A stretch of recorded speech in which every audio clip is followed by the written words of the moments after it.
And that's a great question. I feel like a lot of people, and we were chatting before this too, a lot of people are in the accumulation phase of precious metals. So they have not really had that experience of selling back to a dealer. But let's say you wanted to sell coins back to us. You first.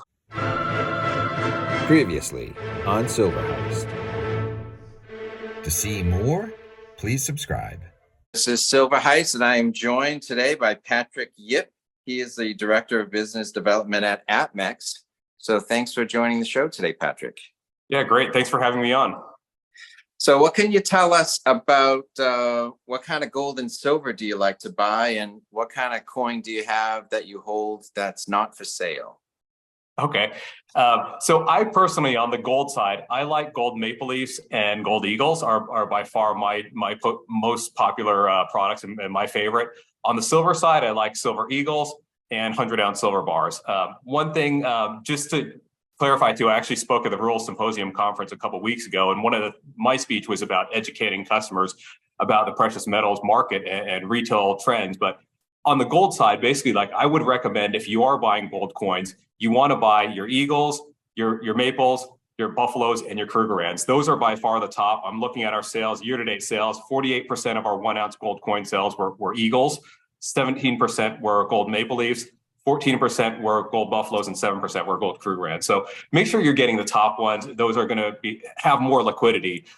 You also asked one more question too. What is my coin I will not sell? It's actually, not really a rare coin, but it is a 1988 1-ounce gold maple leaf. It was actually my first gold coin I got back in 1988. So it has sentimental value for me. Not, like I said, not a rare coin, but it's my first ounce of gold. So that coin is not for sale.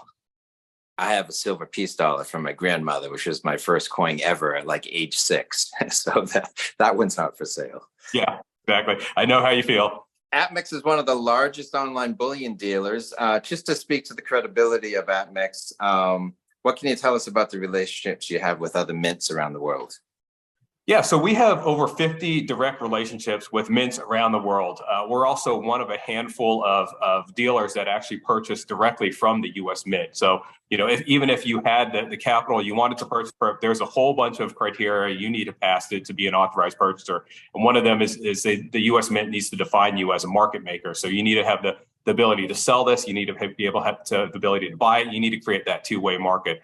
But like I said, we have relationships with dozens of mints. Just to name a few, you got Arger, Asahi, you got Bank of Mexico, you got China Gold Corp, Degussa, Geiger, Heraeus, Highland, Monet de Paris, Austrian Mint, Camp, Perth, Rand Refinery, Royal Canadian Mint. All these you probably heard of: Sunshine, Silvertown, South African Mint, U.S. Mint, of course. Valcambi, just a ton of them's out there. In addition to buying these coins from the mints, you also buy coins from the public. People who want to sell the coins that they've acquired, they want to sell back to get that liquidity back. So can you walk us through some of the steps when someone wants to sell? Yeah, and that's a great question. I feel like a lot of people, and we were chatting before this too, a lot of people are in the accumulation phase of precious metals. So they have not really had that experience of selling back to a dealer, but it's super easy. Basically, if let's say you wanted to sell coins back to us, you first call our purchasing team, the number's on our website. From there, they'll give you a price quote. And the price quote depends on a lot of things. It depends on what you're selling. Obviously, if you say, I want to sell one 10-ounce gold eagle, you're probably not going to get the best price because there's a cost for us to process and check in this order. So it depends on how much you're selling, depends on current product premiums. Obviously, silver eagles are a great example. They've gone crazy in the last couple of years. They're kind of normalizing now, but we do pay up for more in-demand products and our current inventory too. So if we're heavy on something, we're going to pay a little bit less. If we need the product, we're going to pay a little bit more. So, it depends on a lot of things, but we'll give you a price quote. From there, if the prices look good, you could lock in your purchase order and we'll send you a confirmation. You could also, from there at that point, you need to decide how you want to send products into APMEX. One way is you could do it yourself. So you get a box, you throw your gold coins in there, you ship to APMEX. That's not the way I recommend. The way I actually recommend is using our logistics solution.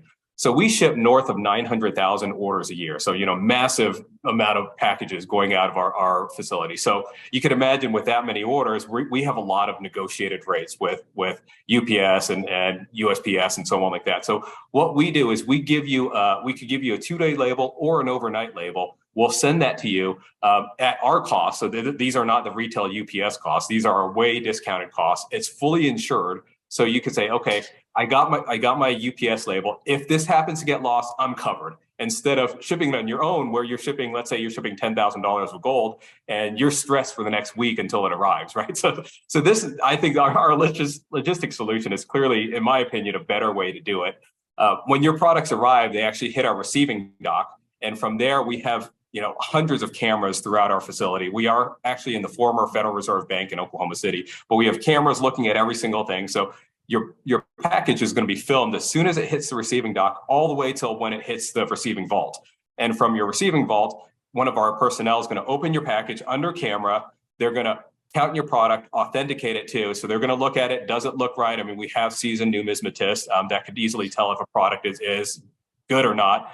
They're weighed. They get scanned by an XRF gun. They get scanned by a spectrometer. So basically make sure that everything is authentic. If everything's authentic, all the products count, basically the quantities are as you specified in the EPO. The EPO is basically done. Something gets sent up to our accounting team, and then they issue payment the same day. So if it's a wire, you could get your package. Let's say your package arrives Monday, you could have your wire that same day. Or if you want personal check, obviously the check's going to take a couple of days to arrive in the mail. But in most cases, the payment is issued same day. So if a person had, say, 2 1-ounce American Gold Eagles, and a different person had 20 1/10-ounce American Gold Eagles, both with 2 ounces of gold, can you compare and contrast the type of offers they get? Yeah, so one thing I don't think a lot of retail customers know on some of the product premiums and how we price products, a lot of it depends on the cost of the product that we're sourcing from, I guess, the mint or the wholesaler, in this case, the US Mint. So as an authorized purchaser, we're paying 3% over for a 1-ounce gold eagle. So let's say spot's $2,000, we're paying $2,060. So we have to make a little bit of a spread. So let's say we sell this for a little bit higher than the $2,060. If I'm buying a 1/10-ounce gold eagle, the US Mint's going to charge me 9% over. So I'm essentially paying $2,180 per ounce of gold for that 1/10-ounce gold eagle.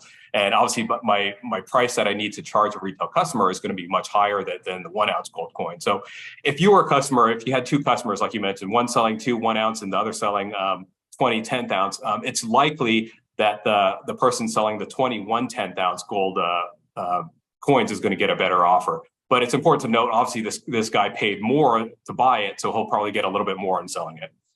And so how about silver? I mean, do you buy 10-ounce bars, kilos, 100-ounce bars? What's it like selling the bars back to APMEX? Yeah, it's basically the same as gold. So we buy 1 ounce, we buy fractional, we buy 10-ounce, 5-ounce, kilos, 100 ounces too. We'll buy it all. The only thing I will say is if you do get to a 1,000-ounce bar, it is a little bit harder to authenticate. Because like I said, we use an XRF gun, we use a spectrometer. A 1,000-ounce bar is obviously like a loaf of bread. It's easy to drill that, put some lead in there, put some tungsten, whatever you want to put in there. And it's hard to authenticate that 1,000-ounce silver bar. So if you are selling a 1,000-ounce silver bar, we unfortunately have to send it to a refinery and then get it basically melted, assayed. So your buyback on the 1,000-ounce silver bar is going to be a little bit less. And so is there a limit to how much people can sell at once? I mean, can they sell 10 1-ounce coins, 20 tube, or even like 40 ounces of gold at a time? Yeah, I would say there definitely is a limit at some point, but what I can say is we've done, we have several large customers. I think our largest customer has purchased over 50 million of precious metals from us. I think even the last year or the year before, there was a guy that did an order, a purchase order, and then later in the year, a sale order for north of $10 million, and it was not a problem for us. So, I'm going to say at some point there is a limit, but if you're looking to buy, let's say buy or sell under 10 million, you're going to be perfectly fine. All right, I think I'm safe. Yeah, so, I think I am too. All right, great. Is there anything else about the selling back to APMEX process that we haven't covered that would help people understand things? I think we covered it. I mean, it's super easy. I would say if you want to try it out, I mean, you could give it a shot, and we've done everything we can to make it as simple as possible. I mean, it's a call, you get a quote, you get your label. The thought is we don't want you to have to worry throughout the process, and then we don't want to hold your money either. So as soon as the product's here, we're going to issue you payment instant. Very much, Patrick. Thanks for joining us, and hope to talk to you again in the future. Great. Well, thanks for having me on.